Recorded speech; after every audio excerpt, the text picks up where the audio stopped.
Hello students, welcome back to physics class. Students, आज हम यहाँ पे बीएससी फर्स्ट ईयर का 4th यूनिट पेपर 1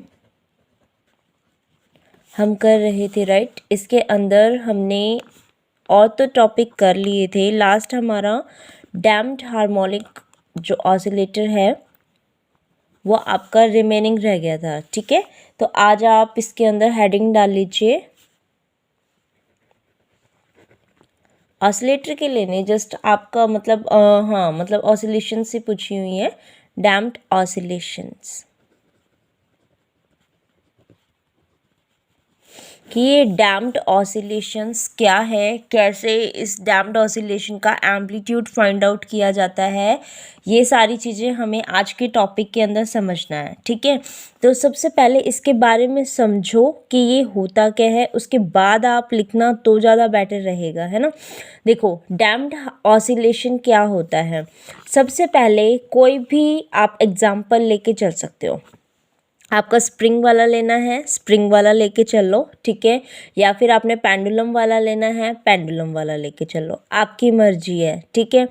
मैं दोनों से ही बता देती हूँ, आपको जो अच्छा लगे आप वो समझ लेना, ठीक है। वैसे तो समझ में एक आ गया तो दूसरा अपने आप ही आ जाना है, क्योंकि जो उसके अंदर सारी चीज़ें लगती हैं आपके स्प्रिंग वाले केस के अंदर, ठीक है।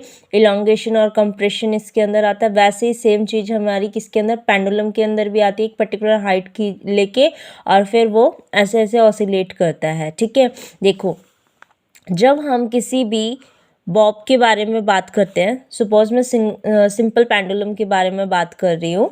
जब हम किसी भी बॉब को लेके चलते हैं, यहाँ पे से मैंने इसको किसी उससे फिक्स्ड उससे वॉल से या किसी पॉइंट पे इसको फिक्स कर दिया।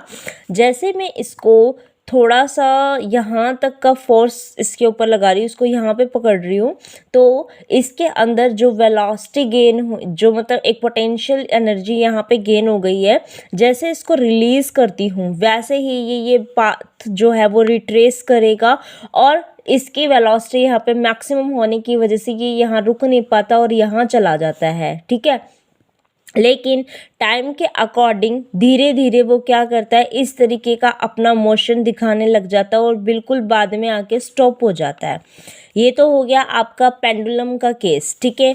अब मैं लेके चलती हूँ मेरा दूसरे वाला केस, जिसके अंदर ये मेरी वॉल थी, इसके साथ मैंने स्प्रिंग लिया हुआ था और ये मैंने बॉक्स लिया हुआ जिसका मास मेरा m है।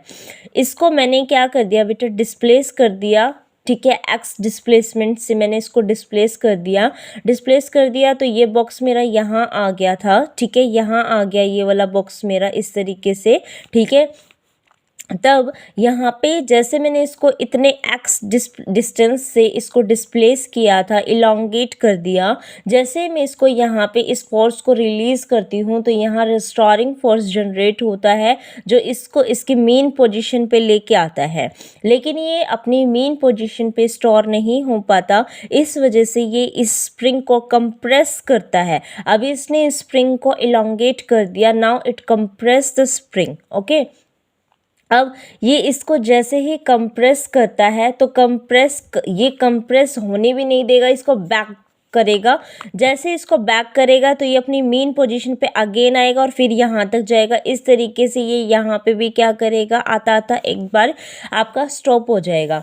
इसका मतलब जो फोर्स लगाने के बाद आपका जब आप उसको छोड़ते हो तो जो वेव्स इसके अंदर क्रिएट होती है और वो जो पाथ इसके अंदर लेके चलता है, वो अगर इस तरीके का एम्पलीट्यूड लेके चले कि पहले मैक्सिमम था, कम कम कम कम होता होता एकदम क्या हो जाए, आपका स्टॉप हो जाए, तो इस तरीके के उसको क्या बोलते हो आप, डैम्प्ड ऑसिलेशंस बोलते हैं। क्या बोलते हैं, डैम्प्ड ऑसिलेशन बोलते हैं। लेकिन अगर मैं हर बार कह दूं कि हमारा जो एम्पलीट्यूड है वो मेरा डिक्रीज नहीं होगा और कांस्टेंट एम्पलीट्यूड से जाएगा, जैसे सपोज आपका ये वाला है कांस्टेंट एम्पलीट्यूड से जा रहा है, ठीक है, तो इसको क्या बोलते हैं, अनडैम्प्ड ऑसिलेशंस। इसको क्या बोलते हैं, अनडैम्प्ड ऑसिलेशंस। इसको क्या बोलते हैं, डैम्प्ड ऑसिलेशन, ठीक। अब हमारे पेपर में क्या है, डैम्प्ड ऑसिलेशन। तो आपको डैम्प्ड ऑसिलेशन का पता चल गया होगा कि जब आप कोई भी एक्सटर्नल फोर्सेस के अंदर लगाते हो तो जो हमारे पास एम्पलीट्यूड है ऑसिलेशन का वो डिक्रीज करने लग जाए, तो उस टाइप के आप मोशन को क्या बोलोगे, डैम्प्ड ऑसिलेशन, डैम्प्ड मोशन। और उस टाइम के ऑसिलेशन को क्या बोलेंगे, डैम्प्ड ऑसिलेशंस बोलेंगे। ठीक है, तो अब आप यहाँ पे लिख लीजिए कि डैम्प्ड ऑसिलेशन क्या होता है। ठीक, if the amplitude of oscillations of an oscillator is reduced by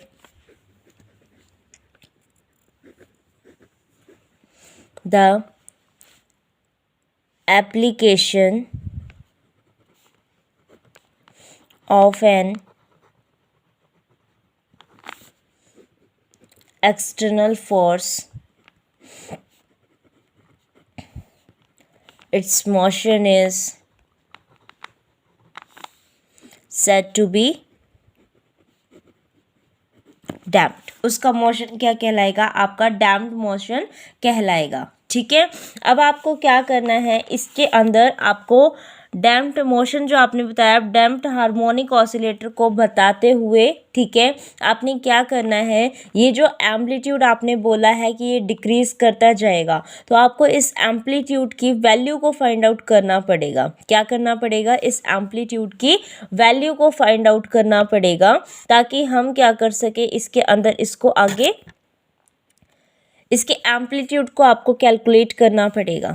ठीक, अगर एम्पलीट्यूड को कैलकुलेट करेंगे तो कंसिडरेशन करनी पड़ेगी इसके अंदर। तो पहले हम आपके डैम्प्ड हार्मोनिक ऑसिलेटर को लिख लेते हैं, ठीक है, और फिर कुछ कंसिडरेशन करके इसका कुछ सेटअप बना के फिर उसकी इक्वेशन को लेके आ जाएंगे। ठीक है, तो आप यहाँ पे लिखिए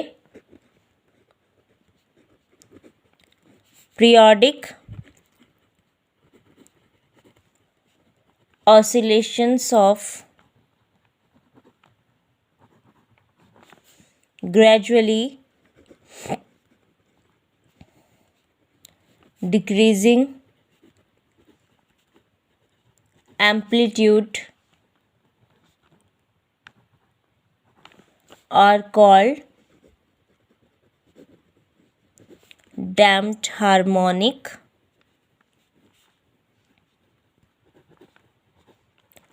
oscillations, and the oscillator is called a damped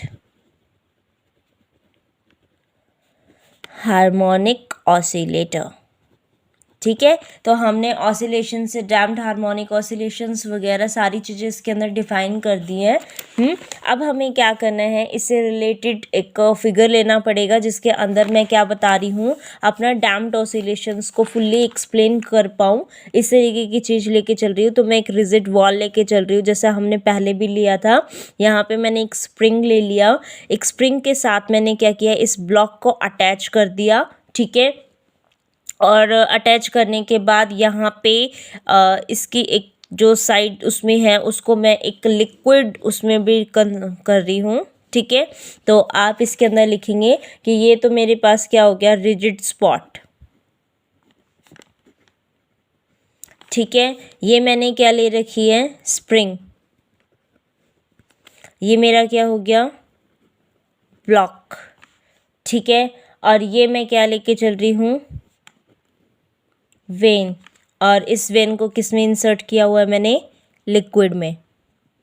फर्क डालेगा नहीं, ये इसके ऊपर फोर्स डालेगा। ठीक है, तो ये फोर्स जो हमारे पास आएगा, डैम्पिंग फोर्स, वो इस वेन की उस पे जो ये जा रहा है इसके कॉरस्पॉन्डिंग हम बता रहे हैं, इससे कंसिडर करेंगे इसके लास्ट उसके ऊपर। ठीक है, तो आप यहाँ पे लिखिए, in this figure a block of mass m that can oscillate vertically on a spring is considered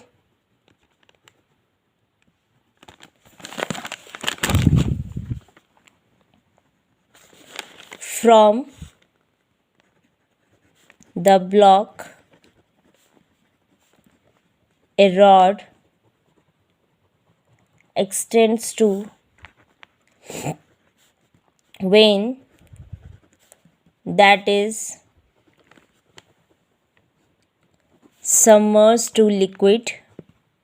हमने वो जो स्प्रिंग ब्लॉक से जो वेन निकाला हुआ है, ठीक है, ये वाला, इसको हमने क्या कर रखा है, लिक्विड के अंदर डाला हुआ है, ठीक है। ये बोलना चाह रहा है एज द वेन, क्योंकि देखो कोई भी आप इसके अंदर क्या कर रहे हो कि अगर आप डैम्प्ड ऑसिलेशन दिखाना चाहते हो, आप डैम्प्ड ऑसिलेशन दिखाना चाहते हो तो आपको क्या देखो, अगर यहाँ पे आपने क्या देखा कि एक तो ये डैम्प्ड ऑसिलेशन है, ये अनडैम्प्ड ऑसिलेशन है, जिसका जो एम्पलीट्यूड है वो हर बार कितना है, सेम है, ठीक है। ये देखा है ना, यहाँ का एम्पलीट्यूड क्या होता जा रहा है, कम कम होता जा रहा है। तो अगर एम्पलीट्यूड कम हो रहा है, इसका मतलब आप कहीं ना कहीं उसको एक्सटर्नल कुछ फोर्स, उसके ऊपर कुछ रिस्ट्रिक्शन, उसकी जो स्मूथनेस थी, उसकी जो मोशन थी, उसके उसमें क्या लगा रहे हो आप, कुछ रिस्ट्रिक्शंस दे रहे हो। अगर रिस्ट्रिक्शंस दोगे तो वो जो मूव कर रहा था ना, वो धीरे धीरे क्या हो जाएगा। अब जैसे कोई भी चीज़ है, ठीक है, अगर कोई बंदा पर्टिकुलर स्पीड से क्या कर रहा है, मूव कर रहा है, ठीक है, तो वो उतने ही स्पीड से करता जाएगा। लेकिन अगर मैंने बीच बीच में उसको रोक दिया, ठीक है, बीच बीच में मैं कोई उसकी रुकावट लेके आ रही हूँ, यानी एक्सटर्नल फोर्स, कहीं उसके पैर में कुछ मार रही हूँ या कुछ कोई चीज़ मैंने वहाँ पे रख दी है, प्लेस कर दी है, तो उसके उसमें क्या आएगी, रुकावट आएगी। तो उस रुकावट की वजह से क्या होएगा, उसका एम्पलीट्यूड, उसका स्टेमिना क्या हो जाएगा, कम हो जाएगा। तो जैसे जैसे वो बार बार उसके अंदर जैसे आएगा तो वो अपना एम्पलीट्यूड बार बार कम करता जाएगा। ऐसे ही अगर मैं इसको नहीं लेके चलती लिक्विड को, तो ये एज इट इज़, इसके बीच में खाली एयर रेजिस्टेंस ही था और कोई भी चीज़ इसको जो है वो इफेक्ट नहीं कर रही थी, ठीक है। लेकिन अब मैंने लिक्विड लेके चला है, ठीक है, लिक्विड लेके चले हैं तो बार बार उसके एम्पलीट्यूड को क्या कर रहा है, वो कम कर रहा है। क्यों? क्योंकि मैंने तो एक ही बार इसके अंदर इसको करके, इसको स्ट्रेच करके इसको रिलीज कर दिया था, तो बार बार इसके अंदर से आएगा तो ये इसका एम्पलीट्यूड, लिक्विड क्या करेगा, इसका एम्पलीट्यूड कम करने की कोशिश करेगा। तो यहाँ पे इसी पर्पज से हमने इसको लिया है, ताकि इसका एम्पलीट्यूड क्या हो जाए, थोड़ा सा रिड्यूस हो जाए, ठीक है। As the vane moves up and down the liquid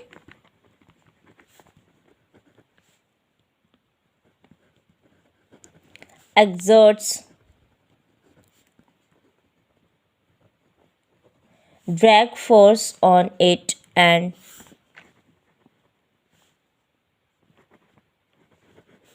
thus on the complete oscillating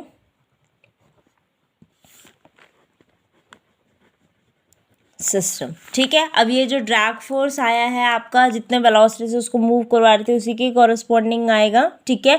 तो उसी के कॉरस्पॉन्डिंग हम इसको लिख देते हैं। तो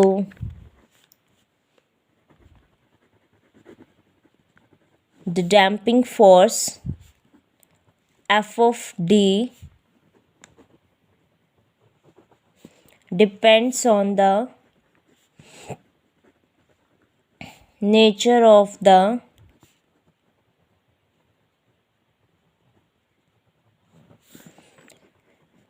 surrounding medium and is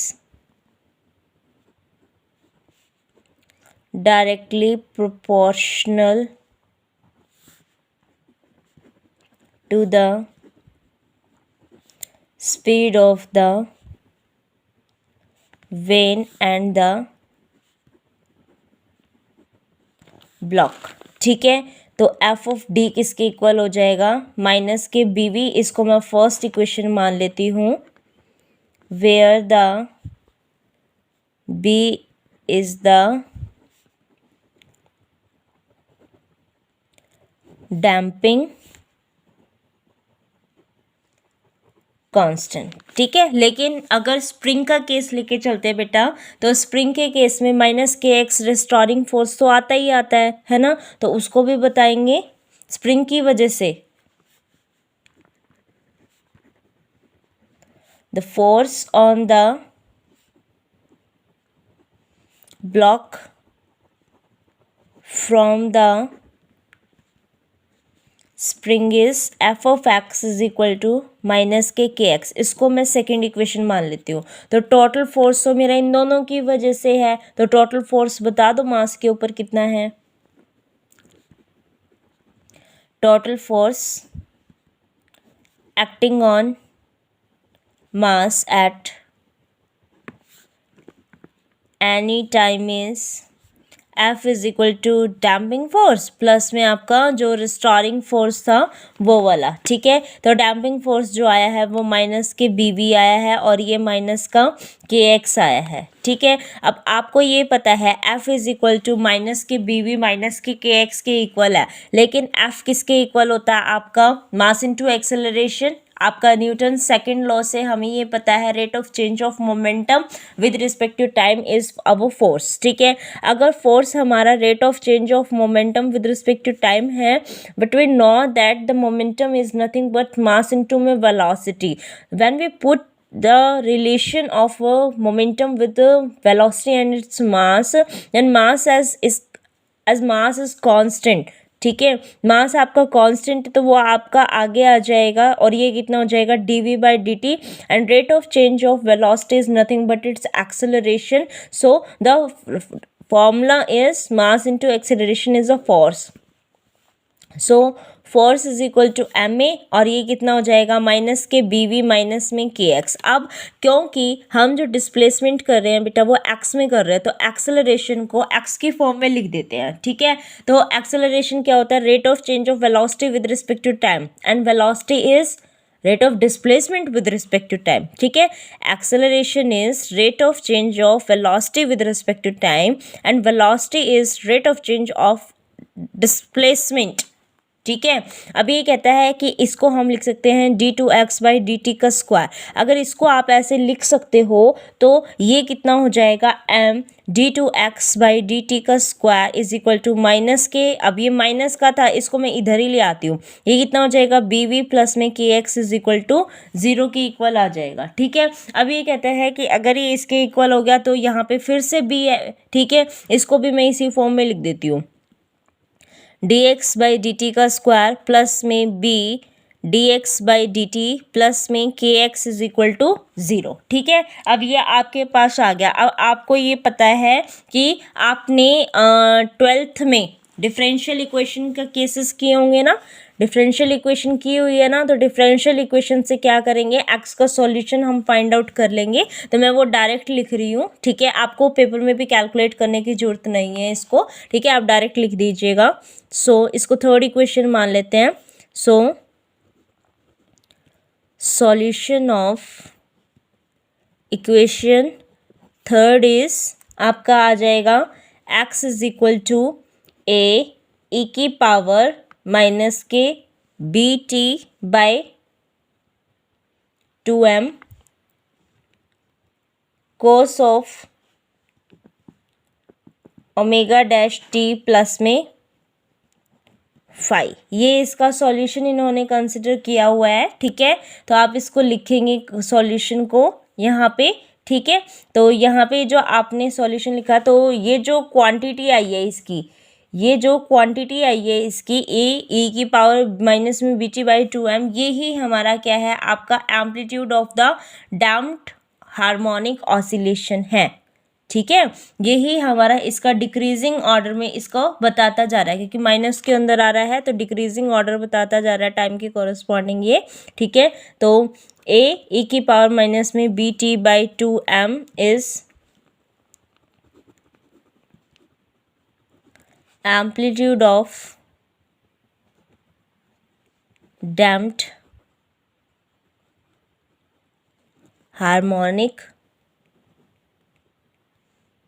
oscillations. ठीक है, अब इसका ग्राफ और बनवा देती हूँ मैं आपको डैम्प्ड हार्मोनिक ऑसिलेशन का।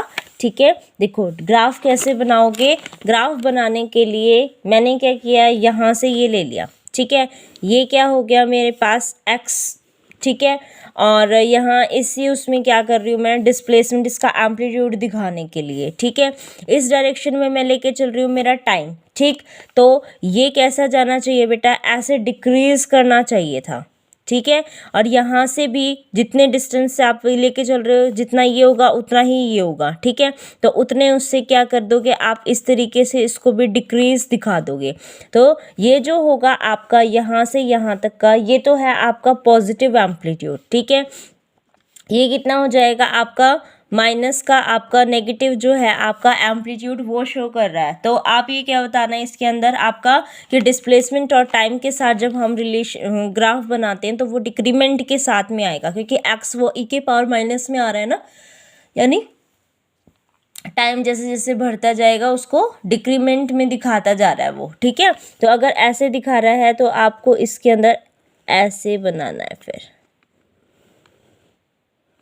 एम्पलीट्यूड कम और कम, बिल्कुल कम, इस तरीके से करते करते हम इसके अंदर इसको कम कम कर कर के दिखा देंगे। ठीक है, ये कौन सा हो जाएगा आपका, डैम्प्ड आपका हो जाएगा। ठीक है, तो दिस फिगर शोज एक्स क्या है, displacement against time graph showing damped oscillation। ठीक है, तो यहाँ पे आपका क्या हो गया बेटा, डैम्प्ड ऑसिलेशन वाला टॉपिक कंप्लीट हो गया है। तो हमारा 4th यूनिट यहाँ पे कंप्लीट हो चुकी है। ठीक है, अब हम क्या करेंगे, 3rd यूनिट को करेंगे। तो 3rd यूनिट फिर फटाफट से करके मैं आपको फर्स्ट पूरे पेपर के इम्पॉर्टेंट क्वेश्चंस भी बता दूंगी। ठीक है, और सेकेंड पेपर आपको ही करना पड़ेगा, सेकेंड पेपर के मैं आपको इम्पॉर्टेंट क्वेश्चंस बता दूंगी। ठीक है, मोस्टली अगर कर लो तो अभी भी टाइम है आपके पास। ठीक है, कंप्लीट ही कर लेना बेटा, उसके अंदर इम्पॉर्टेंट पे ज़्यादा वो मत करना फोकस, क्योंकि आपका जो सिलेबस है फर्स्ट ईयर का वो थोड़ा चेंज हुआ है। ठीक है, तो वैसे तो मैं आपको बता दूंगी कौन कौन से ज़्यादा इम्पॉर्टेंट टॉपिक्स हैं। ठीक है, लेकिन आप जितना हो सके वो पूरा सिलेबस करने की आदत डालना, क्योंकि अगर आप फर्स्ट सेम में ही ऐसे करके चलोगे ना, छोटे मतलब कि इम्पॉर्टेंट क्वेश्चन ही और को सबको छोड़ दोगे, तो आगे चल के ये हैबिट आपकी गलत ही रहेगी। ठीक है, बिल्कुल भी अच्छी हैबिट नहीं है ये कि आप जस्ट इम्पोर्टेंट करके जा रहे हो। आपको अपना सारा सिलेबस पढ़ना चाहिए। ठीक है, और पेपर के टाइम पे आप अलग से वो कर सकते हो, लेकिन अभी तो एक बार ही तो सारा का सारा सिलेबस कवर करना चाहिए आपको, ताकि आगे दिक्कत ना आए। ठीक है, इसीलिए सारा करने की कोशिश करना। Thank you for watching this video and keep sharing with your friends. Thank you.